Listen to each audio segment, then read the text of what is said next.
Well, we're glad you're here with us, and we're going to continue in this series, Thankful. And if you were with us last week, then you got to hear the story of Britt and Linda Shipley, and we're going to continue telling stories from real life people out of VNC.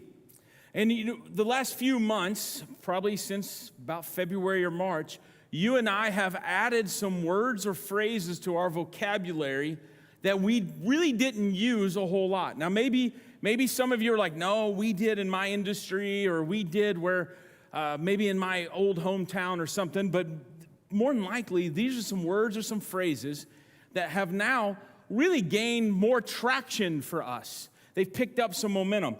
So here's just a few. Well, the first one is pandemic.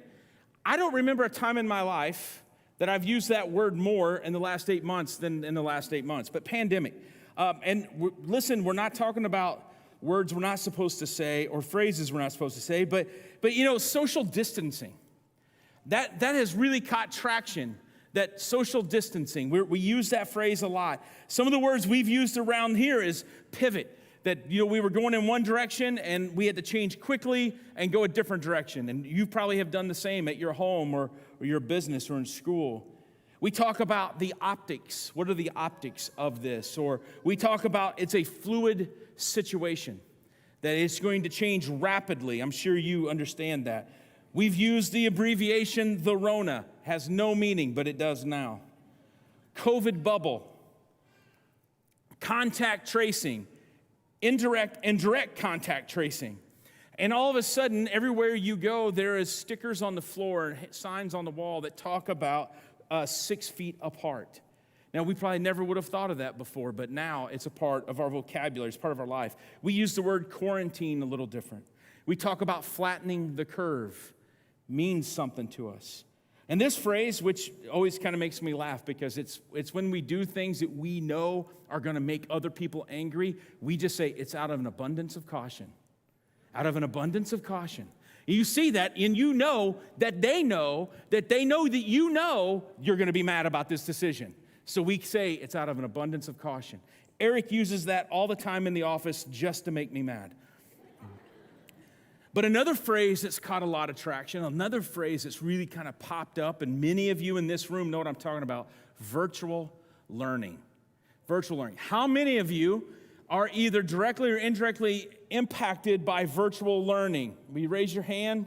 I know we got all of our children in the room, our teachers, our educators. Yeah, all of you. How many of you are in love with virtual learning? Raise your hand. Yeah. So okay, one. So two people are lying. Good. All right. Because it is hard. And so before we go any further, kudos and props and thank you to all of our educators.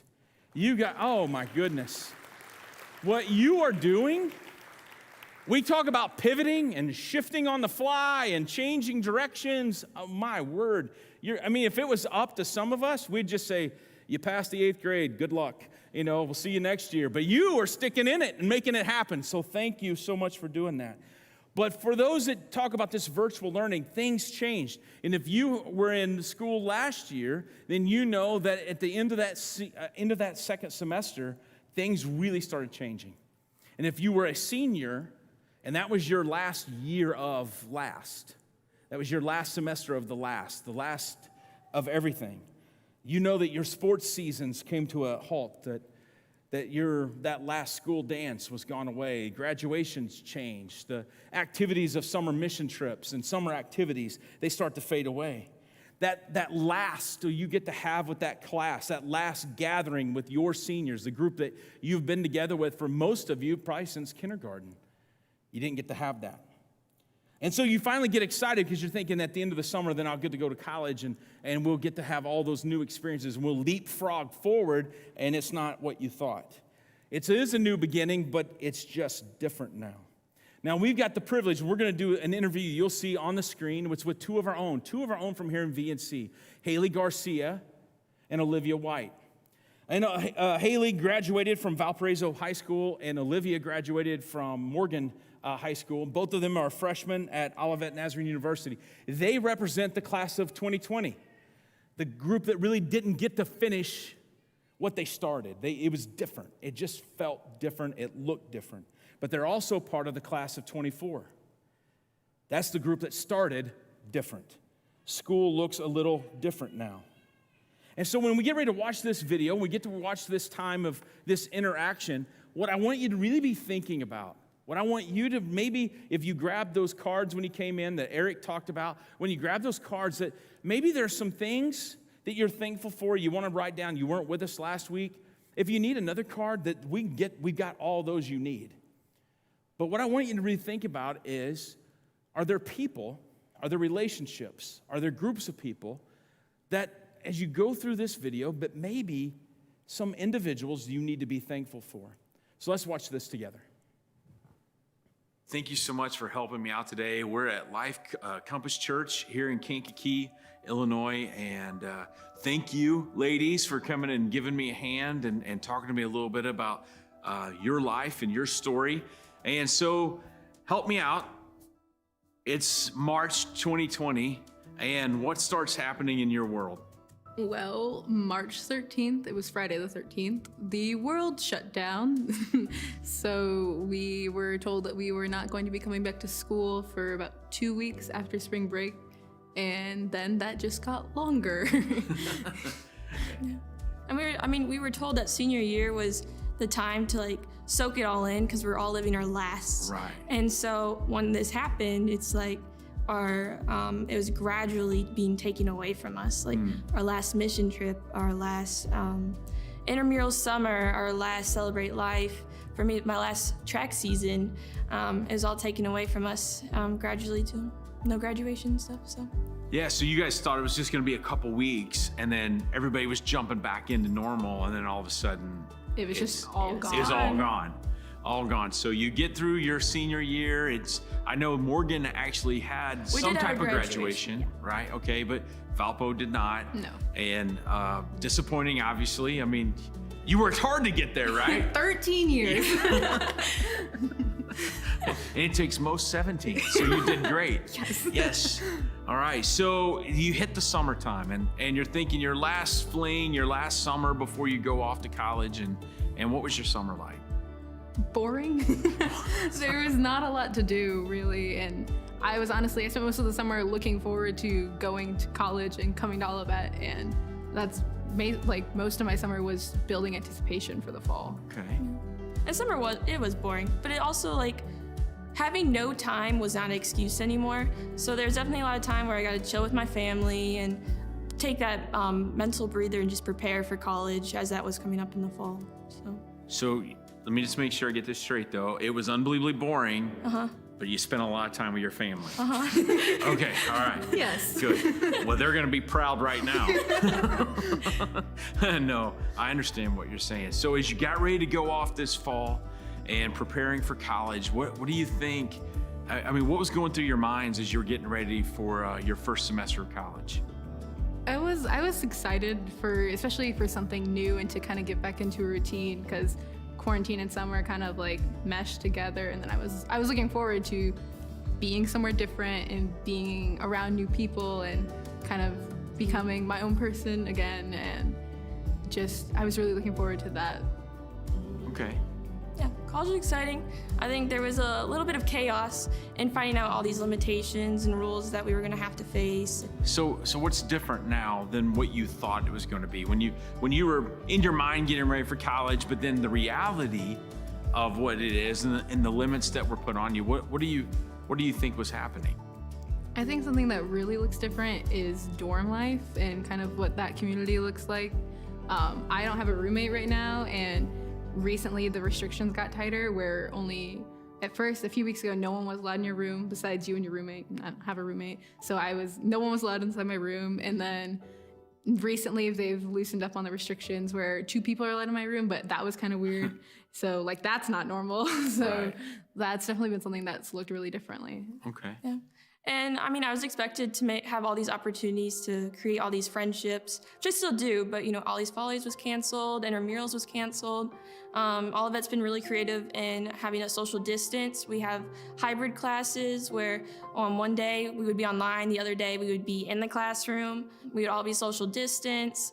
And so it's just finding the opportunity to make these friendships, you got to be really creative outside of the classroom, and actually outside to keep hold of those connections. So when we were talking earlier and listening to you guys talk right now, it sounds like 2020 has been a lot of work.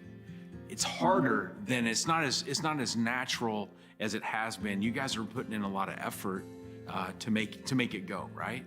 So when you were talking about being in class and you're in your makeshift classroom is in a yoga studio, and what was happening next door? Yeah, the weight room was through windows, and you hear these guys benching their max weight as we're reading Macbeth. So, So weightlifting and Macbeth, they don't mesh, huh? No. Well, who knew?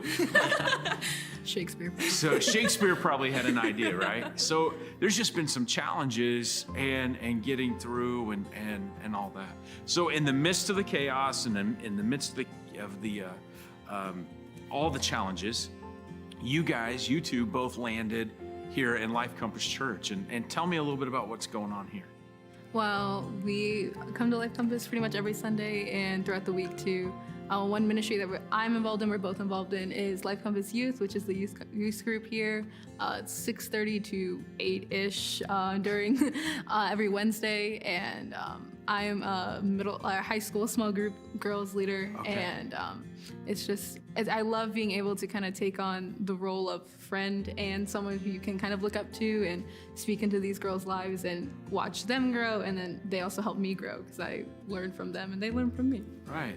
Okay. yeah, I'm actually on staff at Life Compass. My job title is ministry intern.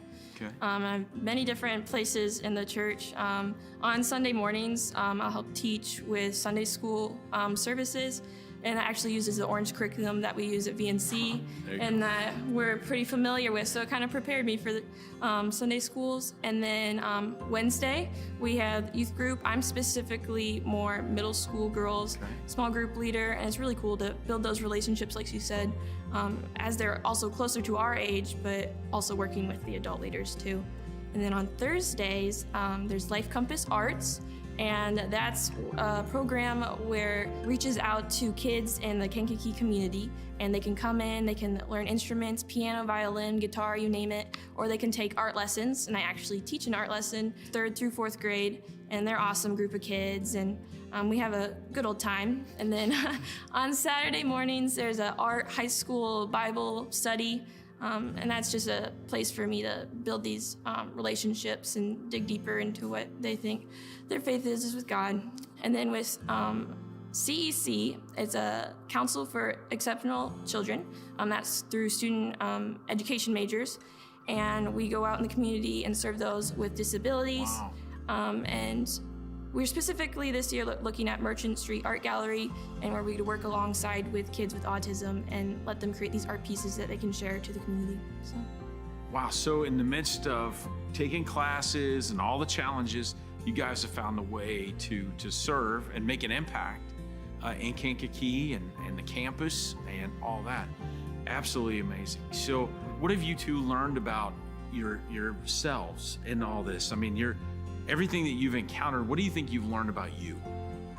I've learned that sometimes when I have a go mentality, in quarantine and everything with COVID from March to now, I've learned that sometimes I just need to stop myself and kind of take a break and take a breather and recenter myself and kind of find who I am again, because that's kind of what I did during quarantine. I rediscovered myself and had a new sense of identity, and having that new strong sense of identity going into this new chapter of my life was something that I think was really important, and I'm glad that I had it going into college. I think everything that we've gone through, you see the people and the relationship you have that are backing you up, and know that you're struggling, but also there to support you, and learning that I have these people around me help me get through all this stuff that we've been dealing with. But I've also learned that God has a plan, and He's gonna put these opportunities in front of you, and it's just a matter of trusting Him and taking them. And who knew I'd be on staff at Life Compass and walking through with new mentors in my life and being able to share Jesus' love through these kids who might not have that much experience in that. So.